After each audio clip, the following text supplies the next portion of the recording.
నమస్తే, నేను మీ శివకృష్ణ బోరాడ. చిన్నతనం నుండి తల్లి ఒడిలో గనక సంస్కారాన్ని, వినయాన్ని, విలువలను గనక నేర్చుకుంటే ఆ వ్యక్తి యొక్క జీవితం సమస్త మానవాళికి ఆదర్శం అవుతుంది. చాలా ఉన్నతంగా బ్రతుకుతారు. అలాంటి ఉదాహరణ ఒక గొప్ప వ్యక్తి ఛత్రపతి శివాజీ. శివాజీ మహారాజు యొక్క చరిత్ర కనుక మనం చూసామంటే, ఒకానొక సందర్భంలో తన యొక్క శత్రు రాజుల యొక్క భార్యలు ఎవరైతే ఉన్నారో వాళ్ళని ఛత్రపతి శివాజీ యొక్క సైన్యం తీసుకుని వచ్చి ఛత్రపతి శివాజీ ముందు నిల్చుని పెట్టింది.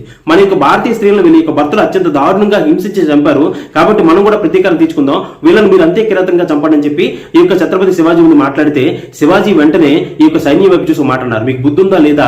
వాళ్ళంటే దిగజారి ప్రవర్తించారు, కానీ మనకు సంస్కారం ఉంది, మనం కేవలం వారితో మాత్రం యుద్ధం చేస్తున్నాం, వాళ్ళ ఇంట్లో ఉన్నటువంటి ఆడపిల్లల జోలికి ఎంత మాత్రం వెళ్ళకూడదని చెప్పి చాలా వినయంతో మాట్లాడుతూ ఆ ఎవరైతే భయపడుతూ ఉన్నారో వాళ్ళ దగ్గరికి వెళ్ళి, అమ్మ మీరు నాకు తల్లితో సమానం, మీ కడుపు నేను పుట్టుంటే ఇంకా అందంగా ఉండేవాడిని, దయచేసి మీరు భయపడొద్దని చెప్పి తిరిగి మాతృభావంతో వాళ్ళు చూసి వెనక్కి పంపించాడు. అంత గొప్ప సంస్కారం తల్లి వాళ్ళు వచ్చింది. కాబట్టి అలాంటి సంస్కారంతో ముందుకు సాగుదాం. ఈ రోజు జరుగుతున్న ఇలాంటి అరాచకాలన్నింటినీ కూడా పూర్తిగా అరికడదాం. ధన్యవాదాలు. జై హింద్.